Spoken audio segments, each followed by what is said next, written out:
எல்லாரும் எப்படி இருக்கீங்க? நல்லா இருக்கீங்களா? அனைவருக்கும் விநாயகர் சதுர்த்தி நல்வாழ்த்துக்கள். நாம இதற்கு முந்தைய காணொளியில் என்ன பார்த்தோம்? விநாயகர் சதுர்த்தி ஏன் கொண்டாடுறோம், எதற்காக கொண்டாடப்படுகிறது, நம் முன்னோர்கள் அந்த பண்டிகையை எப்படி கொண்டாடினாங்க, இப்போ காலகட்ட இளைஞர்கள் அந்த பண்டிகையை எப்படி கையாளுறாங்க, எப்படி ஒரு தவறான பாதையில் சென்று கொண்டிருக்கிறார்கள், அதற்கு விநாயகர் எவ்வாறு உதவுகிறார் என்பதை பற்றிலாம் நம்ம பார்த்தோம் இல்லைங்களா? இதுக்கு முந்தைய காணொலியில் நல்லா விரிவாக டீட்டெயிலாக பார்த்தோம் இல்லைங்களா? அந்த காணொலியை பார்த்துருப்பீங்க. பார்க்கல அப்படின்னா பார்த்துட்டு வாருங்க, ஓகேங்களா? உங்களுக்கு ஒரு கிளாரிட்டி கிடைக்கும். இந்த காணொலியை நம்ம எதை பற்றி பார்க்க போகிறோம் அப்படின்னு பார்த்தீங்கன்னா வச்சுக்கோங்களேன், விநாயகரோட பிறப்பு. விநாயகர் சதுர்த்தி எதற்காக கொண்டாடுறாங்க, அது கொண்டாடுவதற்கான புராண ரீதியாக சொல்லக்கூடிய செய்திகள் என்ன, விநாயகரோட பிறப்பு எப்படி, விநாயகர் கஜமுக அசுரனை எப்படி சூரசம்சாரம் செய்தார் என்று முழுவதுமாக பார்க்கலாம். புராண செய்தியானது ரொம்ப சுவாரஸ்யமாக இருக்க போது தொடர்ந்து வீடியோவை பாருங்கள், முழுமையாக பாருங்கள், பல தகவலை தெரிஞ்சுக்கலாம். வாங்க காணொலிக்குள்ளே போகலாம். முன்னொரு காலத்தில் கஜமுகன் என்ற ஒரு அசுரன் இருந்தான். யாரு? கஜமுகன் என்ற ஒரு அசுரன் இருந்தான். இந்த கஜமுகன் அசுரன் யார் அப்படின்னு பார்த்தீங்கன்னா வச்சுக்கோங்களேன், மகதர் முனிவருக்கும் விபுதை அரக்கிக்கும் இருவருக்கும் பிறந்த மகன் தான் யாரு? இந்த கஜமுகன் என்ற சொல்லக்கூடிய அசுரன், ஓகேங்களா? இவனுக்கு சுக்கராச்சாரியார் நம்ம எல்லாத்துக்கும் தெரியும். யாரு? அசுர குலத்தோட தலைவர், ஓகேங்களா? தேவர்களோட தலைவர் யாரு? இந்திரன். அது மாதிரி அசுரர்களோட தலைவர் வந்து சுக்கராச்சாரியார் நம்ம எல்லாருக்கும் தெரியும். இந்த சுக்கராச்சாரியரின் போதனையின்படி நம்ம கஜமுகன் அசுரன் வந்து என்ன பண்ணுறான், சிவனை நோக்கி கடுமையான தவம் இருக்கிறாரு.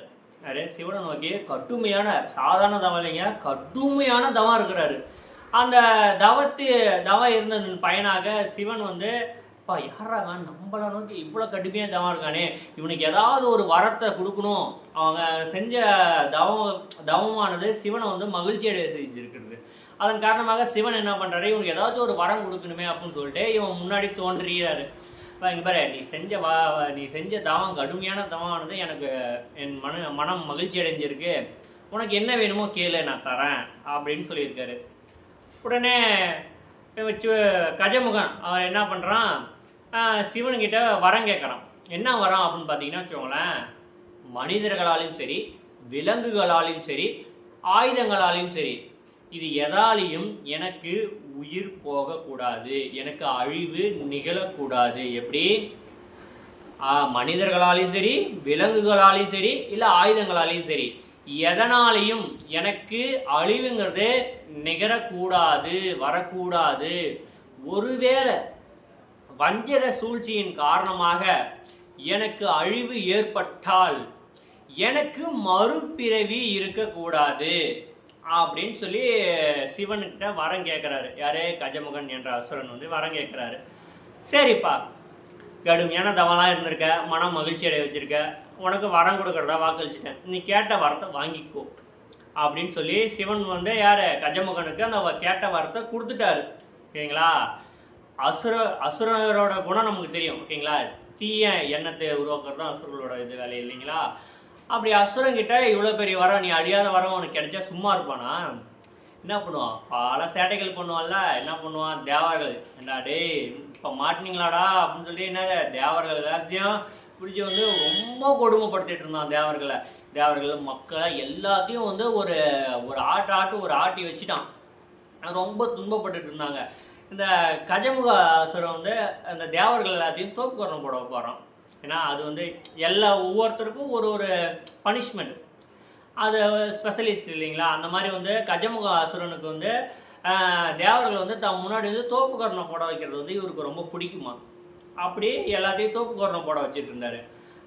தேவர்கள்லாம் என்ன பண்ணாங்க, இவர் கொடுமை தாங்காமல், இப்போ நம்மளால் முடியல, அப்போ என்னால் முடியல அப்படின்னு சொல்லிட்டு என்னது சிவன்கிட்ட போயிட்டு முறையிடுறாங்க. ஐயனே, சிவனே, நீங்கள் கொடுத்த வரத்தின் காரணமாக நாங்கள் எவ்வளோ துன்பப்பட்டுருக்கோம் உங்களுக்கு தெரியுதா இல்லையா? இதுக்கு ஒரு தீர்வு நீங்கள் தான் சொல்லணும். எங்களால் இவன் கஜமுகம் பண்ணுற அட்டூழியத்தை தாங்க முடியல, ரொம்ப கொடுமை பண்ணுறான் அப்படின்னு சொல்லி என்ன பண்ணுறாங்க, சிவன்கிட்ட முறையிடுறாங்க. முறையிட்டோடனே சிவன் என்ன பண்ணுறாரு, யோசிச்சுட்டு சிவன் புத்திரன் பிறக்க நேரம் வந்துருச்சு அப்படின்னு சொல்லிட்டு அவர் வந்து முடிவு பண்ணுறாரு.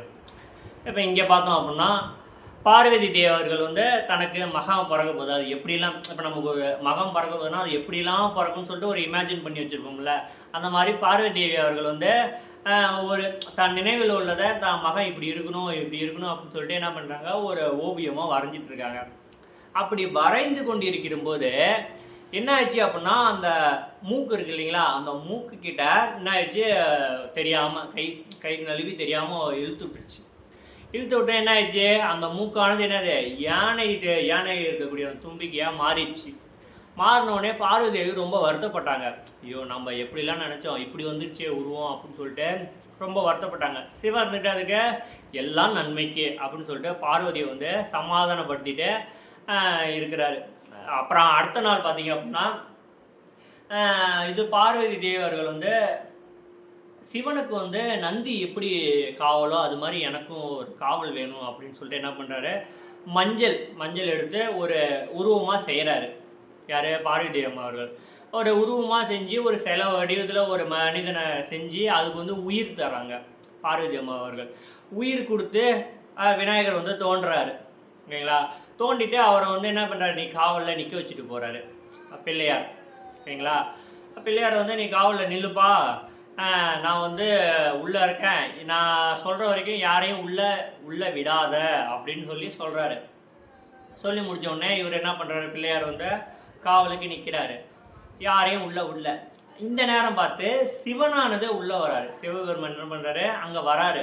வரும்போது உள்ளே போக முயற்சிக்கிறாரு. உள்ளே போகும்போது நம்ம பிள்ளையார் என்ன சொல்கிறாரு, வாசலே நிறுத்தி யாரும் உள்ளே செல்ல அனுமதி கிடையாது அப்படின்னு சொல்கிறாரு. சொன்னோடனே நான் வந்து சிவபெருமான் பார்வதி அவர்களோட கணவன் அப்படின்னு சொல்லி ஒரு பல வாக்குவாதம் 2 பேத்துக்கு நடக்குது. நடந்தோடனே சிவபெருமான் என்ன சொன்னால் நீங்கள் யாராக வேணாலும் இருந்து கொள்ளுங்கள், எனக்கு கவலை இல்லை, என் தாயார் கட்டளையிட்டபடி நான் யாரையும் உள்ளே செல்ல அனுமதிக்க மாட்டேன் என்று அதில் உறுதியாக இருந்தார். சிவனுக்கு சொல்லி பார்த்தாரு. ஒரு தடவைக்கு மேலே அவருக்கு கோபம் வந்துருச்சு. கோபம் வந்து கடுமையான கோபம். என்னடா ஒரு பாலகன் நம்மளை வந்து உள்ளே அனுமதிக்க மாட்டேங்கிறானே, என்னடா இது அப்படின்னு சொல்லி செம்ம கோபம் வந்துச்சு. கோபத்தில் என்ன பண்ணிட்டாரு, தன்னோட சூலாயுதத்தை எடுத்து அவன் தலையை வெட்டிட்டார். போட்டதில் அவன் தலை எங்கேயோ போய் விழுந்துருச்சு.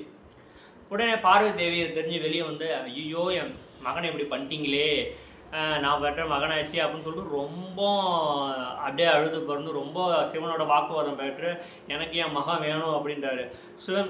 சிவன் இதெல்லாம் தெரிஞ்சுக்கிட்டு, சரி உன் மகனோட தலையை உன் மகனோட சேர்த்துட்றேன், சூரியன் மறைவதற்குள்ளே வந்து எடுத்துகிட்டு வாங்க அப்படின்னு சொல்லி என்ன பண்ணுற, தேவர்களுக்கெல்லாம் அழைப்பு விடுறாரு.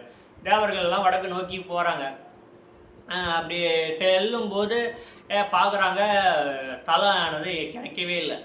அவங்களுக்கு கிடைச்சது எதுனா யானையோட தலை, ஒரு யானையோட வெட்டப்பட்ட தலை ஒன்று இருந்திருக்கு, அதுதான் கிடைச்சிருக்கு. அதை எடுத்துகிட்டு வந்து அங்கே கொடுக்குறாரு சிவங்கிட்ட.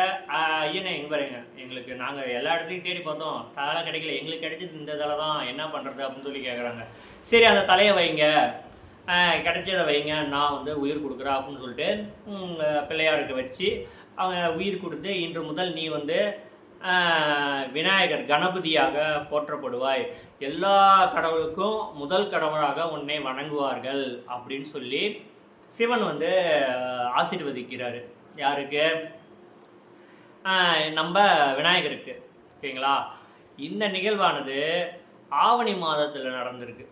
ஓகேங்களா, இப்போ வந்து விநாயகர் வந்து வந்துட்டார் இல்லைங்களா. இங்கே வந்து இன்னும் வந்து தேவர்களோட நிலை இன்னும் குறைஞ்சபாடு காணும். ஏன், அவன் கஜமுக அசுரம் வந்து என்ன பண்ண ரொம்ப துன்புறுத்திட்டு இருக்கான் இல்லையா, மக்களையும் சரி தேவர்களையும் சரி எல்லாத்தையும் துன்புறுத்திட்டு இருக்கான். இது ஒரு பக்கம் நடக்குது. இப்போ விநாயகர் வந்து பிறந்துட்டார். அப்போ சிவபெருமான் வந்து விநாயகரை வந்து கஜமுகனை அழிக்கிறதுக்கு அனுப்புகிறாரு. நீ போய் இந்த மாதிரி கஜமுகன் அசுரம் வந்து இந்த மாதிரி தொல்லை பண்ணிட்டு இருக்கான், நீ போ அப்படின்னு சொல்லி அவனை அனுப்பி வைக்கிறார். அப்படி அனுப்பி வைக்கும்போது கஜமுகனுக்கும் விநாயகருக்கும் கடும் போர் நடக்குது. 2 பேரும் செம்ம சண்டை, சரியான சண்டை, உங்கூட்டு எங்கூட்டு சண்டை இல்லை, சரியான சண்டையில் விநாயகர் என்ன பண்ணுறாரு, கஜமுகனோட போர் படைகள் எல்லாத்தையும் அழிச்சிட்டாரு. அவரோட ஆயுதத்தை கொண்டு என்னது எல்லாத்தையும் அழிச்சிட்டாரு. அழிச்ச உடனே எல்லாமே அழிஞ்சிட்டாங்க. ஆனால் விநாயகரோட ஆயுதம் வந்து கஜமுகனை அழிக்கவே இல்லை. என்ன தான் பண்ணி பார்க்குறாரு, அவனுக்கு சாவே வரல, அவனை அழிக்கவே முடியல. ஏன் ஏன் அப்படின்னா அவன் வந்து சிவனை நோக்கி கடுமையாக தவம் இருந்தான் இல்லைங்களா. தவம் இருந்து ஏன்னா மனிதர்களாலையும் சரி, இல்லை விலங்குகளாலையும் சரி, இல்லை எந்த ஒரு ஆயுதத்தாலையும் சரி, எனக்கு எதாலையும் அழிவு வரக்கூடாது அப்படின்னு சொல்லிட்டு என்ன பண்ணுறான், அவன் கடுமையாக தவம் இருந்திருக்கான் இல்லைங்களா. அப்படி அந்த மாதிரி வரத்தை பெற்றனால அவனால் அழிக்க முடியல. உடனே சிவன் என்ன சொல்லியிருக்காரு, இந்த அவனை வந்து நீ உன்னோட ஆயுதத்தாலையும் சரி இல்லை எதாலையும் சரி அவனை அழிக்க முடியாது, அவன் இந்த மாதிரி வரம் பெற்றவன் அப்படின்னு சொல்லி சொல்கிறாரு. சொன்ன உடனே இவர் சிறிதும் யோசிக்காமல் தன்னோட தந்தத்தை ஒரு பக்கம் உடைச்சி அந்த அசுரனை அந்த ஆயுதத்தை பயன்படுத்தி அசுரனை அழிச்சிருக்காரு. அப்படி அழித்த உடனே அந்த கஜமுக அசுரம் வந்து அழிஞ்சி எலியாக மாறி விநாயகரோட வாகனமாக மாறிடுறான். நீங்கள் விநாயகரோட வாகனமாக இருக்கக்கூடிய எலி யார் அப்படின்னா இந்த கஜமுக அசுரன் தான், ஓகேங்களா. அதன் காரணமாக தான் நம்ம என்ன பண்ணுறோம், பிள்ளையாருக்கு தோப்புக்காரணம் எதுக்கு போடுறோம் அப்படின்னா இதன் விளைவாக தான். ஏன்னா கஜமுகன்ற அசுரனுக்கு வந்து என்னது, எதிரியில் வந்து தன் முன்னாடி வந்து தோப்புக்காரணம் போடுறது அவருக்கு ரொம்ப பிடிக்கும் அப்படின்னு சொல்லலாம் இல்லைங்களா. அதன் காரணமாக தான் என்ன ஆகுது, இவர் முன்னாடி வந்து தோப்புக்கரணம் விநாயகர் முன்னாடி நம்ம வந்து என்ன பண்ணுறோம், தோப்புக்கரணம் போடுவதற்கான காரணமும் இதுவாக தான் இருக்குது. இந்த வரலாற்று நிகழ்வு எப்போ நடந்தது அப்படின்னா ஆவணி மாதத்தில் நடந்ததுனால, ஆவணி சதுர்த்தியில் நடந்ததுனால விநாயகர் சதுர்த்தி தினமாகவும் விநாயகர் பிறப்பாகவும் இந்த ஒரு பண்டிகையானது கொண்டாடப்படுகிறது. இந்த பண்டிகை கொண்டாடப்படுவதற்கான புராண செய்தி இதுதான், சரிங்களா.